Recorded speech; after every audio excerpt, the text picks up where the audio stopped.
आज है 9 नवंबर। तो आज की रिपोर्ट कार्ड देख लेते हैं टीजीटी का। तो हालांकि आप सभी को मालूम है कि 1 और 2 नवंबर को मैथ एंड फिजिक्स का डीवी कराया गया था। तो उसमें जो भी लोग छूट गए थे उन सभी का डीवी प्रोग्राम आज शेड्यूल किया गया है, यानी कि 9 नवंबर को।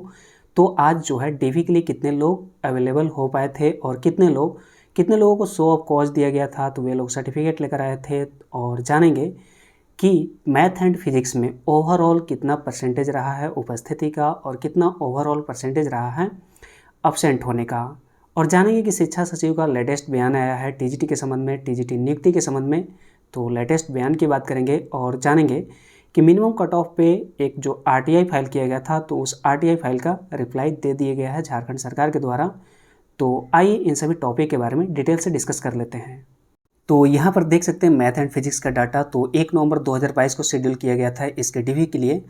तो इसमें जो फर्स्ट सेटिंग है 1 नवंबर को टोटल 56 कैंडिडेट्स थे, और अगर सेकंड शिफ्ट की बात करें तो इसमें भी टोटल 56 कैंडिडेट्स थे। अगर नेक्स्ट डेट की बात करें यानी कि 2 नवंबर को, तो 2 नवंबर को यहाँ पर टोटल 56 कैंडिडेट्स थे। और अगर 2 नवंबर की सेकेंड शिफ्ट की बात करें तो यहाँ पर 24 कैंडिडेट्स थे, यानी कि टोटल 192 कैंडिडेट्स हैं मैथ एंड फिजिक्स में, जिसका डीवी प्रोग्राम 1 और 2 नवंबर को शेड्यूल किया गया था जेएसएससी के द्वारा। और जो भी 1 और 2 नवंबर को उपस्थित नहीं हो पाए किसी भी कारण की वजह से, तो जो भी छूट गए हैं उन सभी का डीवी प्रोग्राम 9 नवंबर 2022 को शेड्यूल किया गया था, यानी कि आज। तो आइए जान लेते हैं आज के रिपोर्ट कार्ड और कितने लोग ओवरऑल प्रेजेंट रहे हैं और कितने लोग ओवरऑल अब्सेंट रहे हैं। सबसे पहले बात कर लेते हैं 1 नवंबर के डाटा की। तो 1 नवंबर की बात करें तो फर्स्ट सीटिंग में 56 कैंडिडेट्स थे और सेकंड सीटिंग में भी 56 कैंडिडेट्स थे। तो टोटल हो गया 112 कैंडिडेट्स। तो 112 कैंडिडेट्स में 1 नवंबर को अगर प्रेजेंट की बात करें तो टोटल प्रेजेंट कैंडिडेट्स थे 73, और अगर अब्सेंट की बात करें तो टोटल अब्सेंट कैंडिडेट्स हो गए 39।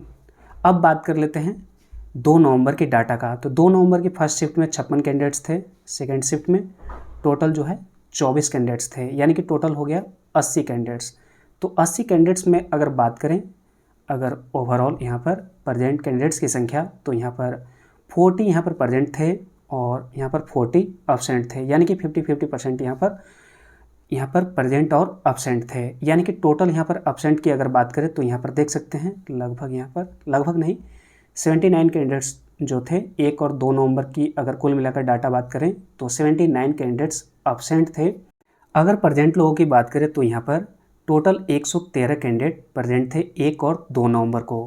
वैसे कैंडिडेट जो 1 और 2 नवंबर को किसी कारण की वजह से नहीं डीवी करा पाए थे, तो उनके लिए लास्ट मौका दिया गया था जेएसएससी के द्वारा कि 9 नवंबर को आप डीवी करा सकते हैं।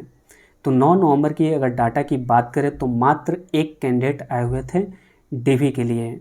तो जो मैंने बताया था कि टोटल 79 कैंडिडेट्स अब्सेंट थे, तो अब अब्सेंट की संख्या हो गया 78। हालांकि 4-5 कैंडिडेट ऐसे भी आए थे जिन्हें शो ऑफ कॉज दिया गया था, यानी कि उनका डॉक्यूमेंट में किसी भी तरह का प्रॉब्लम था तो उनको रिसॉल्व करके लाने थे या फिर एफिडेविट बनाकर लाने थे। तो ऐसे कैंडिडेट की संख्या लगभग 4 से 5 था।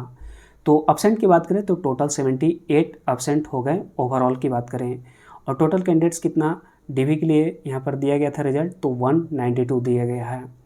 तो अगर ओवरऑल बात करें कि यहाँ पर कितना परसेंटेज अब्सेंट रहे हैं, तो लगभग 40% अब्सेंट रहे हैं और प्रेजेंट निश्चित तौर पर 60%। तो 60% लोग डीवी कराए हैं और 40% लोग डीवी नहीं करा पाए हैं। तो ये है मैथ एंड फिजिक्स का डाटा। अब बात कर लेते हैं कि जो उर्दू विषय के कैंडिडेट्स हैं तो उनके द्वारा आरटीआई फाइल किया गया था। तो आरटीआई फाइल में विभिन्न क्वेश्चंस पूछे गए हैं टीजीटी के संबंध में। तो इसके संबंध में क्या रिप्लाई दिया गया है, तो आइए इसे जान लेते हैं। तो यहाँ पर देख सकते हैं फर्स्ट क्वेश्चन किया गया है कि 21 अक्टूबर 2022 को आयोग द्वारा उर्दू विषय में डीवी के लिए बुलाए गए अभ्यर्थी की इतनी कम संख्या केवल 13 क्यों है, जबकि उर्दू झारखंड की दूसरी भाषा के रूप में मान्यता प्राप्त है। और साथ ही साथ दूसरी अन्य विषय के डीवी के लिए बहुत ही अधिक अभ्यर्थी बुलाए गए हैं, क्यों। एक तो कारण मुझे समझ में आता है कि इसमें पीआरटी अभी तक शामिल नहीं किया गया है, यही कारण है कि यहाँ पर डीवी के लिए कम लोगों को बुलाया जा सकता है, ये संभावित कारण है। हालांकि इनका रिप्लाई थोड़ा अलग है। और आप सभी को बता दूं कि वाकई में जो यहाँ पर डीवी के लिए बुलाए गए हैं लोगों की संख्या जो है रैंडमली तरीके से सेट किए गए हैं जेएसएससी के द्वारा। किसी में 1.2 मल्टीपल्स दिए गए हैं, तो किसी सब्जेक्ट में 1.25 मल्टीपल्स दिए गए हैं, तो किसी सब्जेक्ट में 1.5 मल्टीपल्स दिए गए हैं जेएसएससी के द्वारा। तो काफ़ी ज़्यादा विभिन्नताएं हैं। और इसी को लेकर क्वेश्चंस किए गए हैं। अगर सेकंड क्वेश्चन की बात करें, एक बार सभी का रिप्लाई देख लेंगे। तो 21 अक्टूबर 2022 को आयोग द्वारा उर्दू विषय में डीवी के लिए बुलाए गए अभ्यर्थी का प्राप्तांक एवं आरक्षण वर्ग का ब्यौरा क्या है। और अगर आपको बता दूं कि इन सभी का आंसर, तो सभी आंसर लगभग कॉमन हैं, इसलिए मैं सभी क्वेश्चंस को एक बार पढ़ लेता हूं। तो संयुक्त स्नातक प्रशिक्षित शिक्षण प्रतियोगिता परीक्षा 2016 में उर्दू विषय में चयनित होकर नौकरी कर रहे अभ्यर्थी में कितने लोगों का मुख्य विषय उर्दू नहीं है। आप सभी को बता दूं कि अब सब्सिडियरी जिनका भी सब्जेक्ट है उन्हें नहीं डीवी के लिए बुलाया जा रहा है, तो ये काफ़ी ज़्यादा चेंजिंग किया गया है जेएसएससी के द्वारा, तो ये क्वेश्चन उठना लाजमी है। क्वेश्चन नंबर 4 की बात करें, जो कि सभी सब्जेक्ट के लिए कॉमन है और काफ़ी ज़्यादा इंपॉर्टेंट भी है। तो उर्दू विषय में डीवी के लिए बुलाए गए अभ्यर्थी का अनुक्रमांक दिनांक 2 अगस्त 2022 को माननीय सर्वोच्च न्यायालय द्वारा सिविल अपील संख्या जो भी है यहाँ पर सत्यजीत कुमार एवं अन्य बनाम झारखंड राज्य मामले में पारित न्यायाधीश के अनुपालन के क्रम में संयुक्त स्नातक प्रशिक्षित शिक्षण प्रतियोगिता परीक्षा 2016 में गठित अंतिम चयनित यानी कि मिनिमम जो कट ऑफ है उसके मुताबिक है या नहीं। तो आइए इसका रिप्लाई देख लेते हैं झारखंड सरकार के द्वारा क्या दिया गया है। तो यहाँ पर देख सकते हैं कि सूचना के अधिकार अधिनियम 2005 के तहत मांगे गए सूचना आवेदन के संबंध में यहाँ पर रिप्लाई दिया गया है। अगर फर्स्ट रिप्लाई की बात करें तो यहाँ पर देख सकते हैं कि ये जो भी क्वेश्चन पूछा गया है कि कंडिका 1 में यानी कि जो उर्दू विषय में इतना कम रिजल्ट क्यों दिया गया है, मात्र 13, उसका जवाब है कि ये सूचना प्रश्नात्मक है। प्रश्नात्मक तो रहेगा ही अगर क्वेश्चन है तो अतः केंद्रीय सूचना आयोग के वाद संख्या जो भी है तो दिनांक 23 अगस्त 2016 में पारित न्यायाधीश के आलोक में याचित सूचना दे नहीं है, यानी कि इसका जवाब नहीं दिया जा सकता है गवर्नमेंट के द्वारा, ये कहा जा रहा है विभाग के द्वारा। अगर सेकंड क्वेश्चन की बात करें तो कंडिका 2 एवं 3 में याचित सूचना तृतीय पद से संबंधित एवं गोपनीय यानी कि प्राइवेसी मैटर हो गया, अब ये तो दे ही नहीं सकते हैं, ठीक है।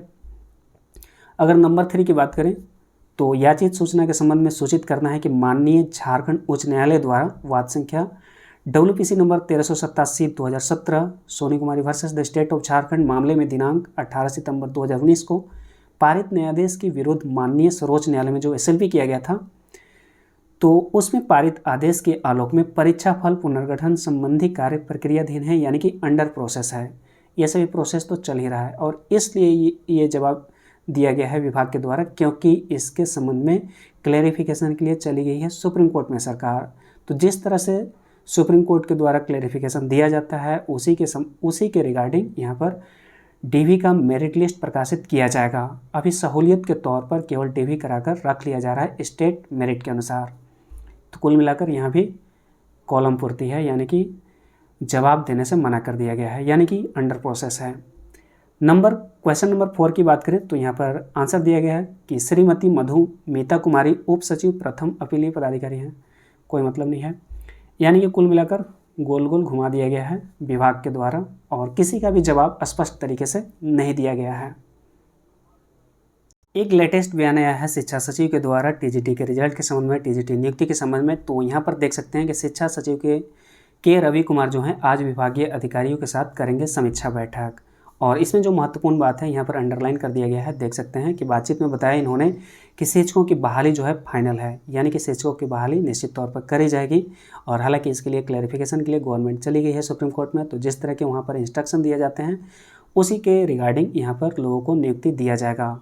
और हालांकि ये प्रोसेस सरकार के स्तर से फास्ट करने की कोशिश किया जा रहा है, हो रहा है या फिर नहीं हो रहा है ये अलग बात है, कि सरकार के स्तर पर मिल रहे निर्देश पर काम चल रहा है और सरकार सुप्रीम कोर्ट के निर्देश पर, यानी कि अभी तक जो सुप्रीम कोर्ट का निर्देश दिया गया है मिनिमम कट ऑफ के आधार पर, हालांकि उसे फॉलो नहीं किया गया है विभिन्न कारणों की वजह से। जो इनका इंटरनल मीटिंग होता है उसी के अनुसार यहाँ पर फैसला लिया गया है कि स्टेट मेरिट के अनुसार यहाँ पर फिलहाल डीवी निकाला जाए और जिस तरह से क्लैरिफिकेशन वहाँ पर दिया जाएगा सुप्रीम कोर्ट में, तो उसी के रिगार्डिंग जो फर्दर प्रोसेस हैं किए जाएंगे।